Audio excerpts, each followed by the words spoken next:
When I was with the Warriors, Yeah. when you came, what were we like when you know in your eyes? What were we like when you came there? Before, when you got drafted, that year I got there. Yeah, when you got drafted, you know what what's were we crazy? like? I didn't know much about that specific team. I knew about you, I knew about Monte, and I knew about Andres. That's it. Corey Maggette too. Yeah. I knew about y'all four. I forgot Corey was Yeah, there. Corey was there. So Yeah. I knew about y'all four. I mean, I watched, was it 2 years before, all you and Matt and The We We Believe Believe situation. run, yeah. I knew how, like, that pride around, if you said that word, those two words together, like, people would just be like, yeah, like, Especially in Oakland. beaming, right? So Yeah. I knew about that, but when I got drafted, it's kind of funny thinking back. I wanted to go to New York, and thought I was going to New York. I was in the draft in the green room, like, I'll get to the 8th spot. New York could get me. And I got the call from Larry Riley, like, all right, we're gonna pick you in the 7th spot. Was it dry? A little bit. Cause him and Don Nelson, they straight to it. Cause I remember when Nelly cut me, sugarcoating. they ain't she straight to it. Straight Man, Jack, to you don't want to be here. I'm gonna send you to Charlotte, all right? Stay in touch, kid.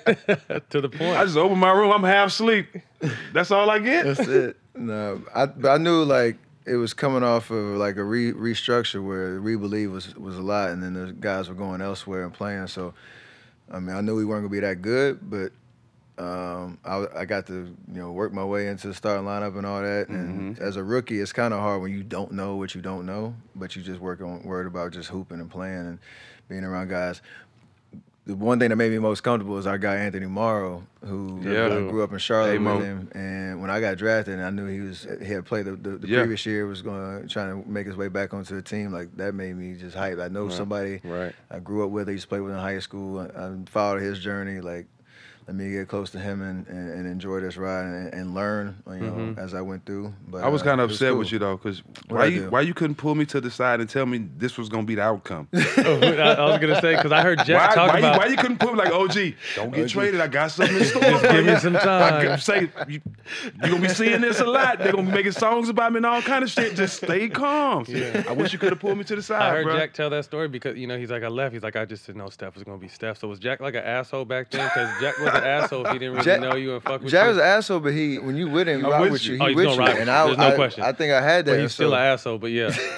But you need that, right? Yeah. You need that. That was funny because I heard him tell the story. He's like, man, I wish I would have known Steph was gonna be Steph. Oh, I my would just goodness. I would have chilled. So my Bling, favorite, my favorite Stak story. This is probably like 2 weeks before you got traded, and we were on a road trip in Indiana, and we went. It was like 7 of us went to I think it was a steakhouse right down the street from the hotel.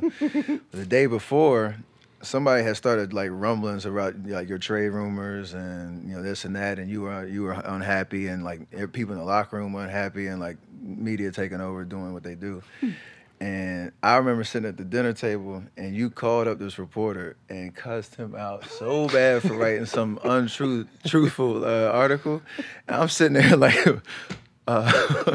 this how we do. Okay, this how we do it. If you don't like what somebody say, we didn't have a show this. I didn't have an outlet. Dude. I'm controlling the narrative, so I had to call the motherfucker. Crying, Hey, Steph's like, this is how the NBA works. If you don't like I have to cuss like that at one point too. I was crying, but that just told me like when he know what he know and he's passionate about something, he gonna let you know. So that was one of my favorite memories, man. That's classic. What was playing with Monte like? Man, it was exciting. I think the hard part of how people kind of see us was the first thing they talk about with me and him is what he said at training camp my rookie year. Like, y'all can play together. 2 young guards can't play together and this and that. And that was kind of how our relationship started. But his talent and just the way that he had that mindset, like no matter what was going on with the team, like give me the ball, I'm about to go get y'all a bucket. And we know. And he did. And he did that. We know. He was unbelievable. And I think Monte doesn't get enough credit in terms of just his journey, coming from high school, and y'all know him when he was like young. Yeah, I got the vet version, but you got the seasoned Monte. Yeah, he had a lot thrown on him as a young guy from a leadership perspective. With this team that didn't really have an identity. They had expectations of what y'all left, with the We Believe team and all that. And nobody's perfect. I'm not perfect in the sense of anything, but when he called me my second year, and I was playing terrible for like 2 weeks straight, and he called me after practice one day, and and just kind of gave me some good words of encouragement. And like nobody, you don't have to do that. He a real nobody one. has to do that, man. Especially with to people trying to have y'all in competition. Right, like there's a threat between both of us and this and that and the storylines and all that. Like he didn't care. It was just about like how can we hoop and get better together and get to know each other. And he called me out the blue. That's what's up. I was like, yo, just let me know, like you feeling pressure, you like you dealing with expectations. I'm dealing with the same stuff. Like, and we couldn't be further different from our journeys to get to the league, but you know that was a good connection. Common thread, so, right? Like that's why I was. I love Monte for shout out that, Monte. and good dude. And that's why I wanted to rep with the jerseys last year. I wore it to Oracle. Like I had to make sure they knew how much I appreciated him for sure. Yes, sir. Young Tony, Mississippi Bullet, right? Yeah, Mississippi Bullet. Tell me what it was like building with Clay and then Draymond coming along, because you guys are kind of like the three amigos of what started it and how you guys were homegrown through the draft. I mean, it's a different story than like today's league, right? But it was wild to think with when they traded Monte after during Clay's rookie year, and that was kind of the sign that we were moving into the future. And Draymond comes in, second round pick, the steal of the draft. Did you know him before that? No, I didn't know Draymond. Okay. Untamed Gorilla. He came out just biting, just hungry, dog. But I don't know if y'all remember. So like Clay's second year, Draymond's rookie year, we were playing against Denver, the first round of playoffs, and David Lee, one of our guys, he gets hurt in the first game, and it was like the perfect opportunity for Draymond to showcase just what he's about as a winner, right? Like his Michigan State, journey. Obviously, shout out to him, just got his jersey retired. Shout out Draymond for that, for sure. It was always that line, like Draymond's a guy that nothing's gonna show up in the stat sheet, but he gonna make winning plays, and it's gonna show if he gonna pass the eye test every single time. And for a rookie to step in like that with that confidence and your first playoff experience and make a difference says a lot. As a vet goes down, like the rest was history after that. And we just took that experience. Obviously, Clay, he's just so one of a kind, man. Yeah. Like low maintenance, low key, Cool can as a blend in with fan. anybody, knows his role, is competitive as hell, and he can shoot. He has the whole package in terms of just how he's helped us win championships. And I know he's gonna come back strong after this ACL situation. But for us to be the young guys at one point. Now you're the go oldest through player on the everything. team, right? I'm the oldest player on the team. What are you, 32? Draymond's, I'll be 32 in a couple months.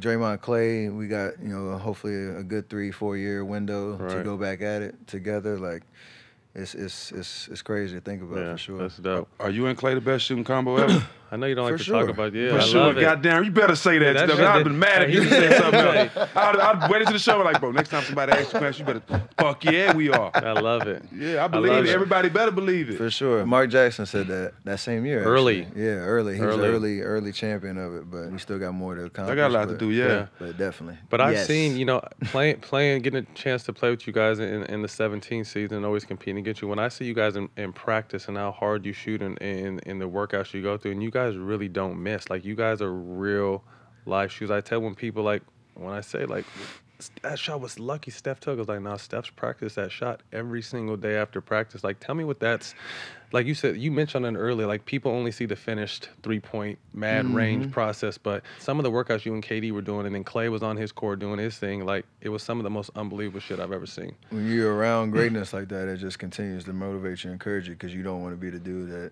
that's not continuing getting better. And so, like, we all push each other, whether we talked about it or not. It's just like a presence thing. Like, when KD walks on the court, when I walk on the court, Clay walks on the court, Draymond with his mindset and his passion, like, it's just contagious, and everybody kind of just wants to one-up the ante a little bit. And so, like you said it with Clay, we don't even shoot together really that often. We're on the same court, opposite goals. But we you always, can feel it. You can feel the energy and looking at each other. Yeah. No, I seen you guys. Because, like, I went there, and I was someone who always just shot after practice. But there's a whole line to fucking shoot after practice and go and stay. Like, everyone, Andre had his court, Dre had his court, you and KD had a court, Clay had a court. But it was amazing because even though you guys were in your own rhythm and motion, I can sense that you're kind of still, you know what I mean? Like you said, you want to improve and you want to look, okay, well, shit, Clay just rolled off this many. I want to make, you know what I mean? So it was dope to just sit back and see, the finished product is championships, but the preparation was amazing to watch. Ice the Nets when they finish. Insane. God damn.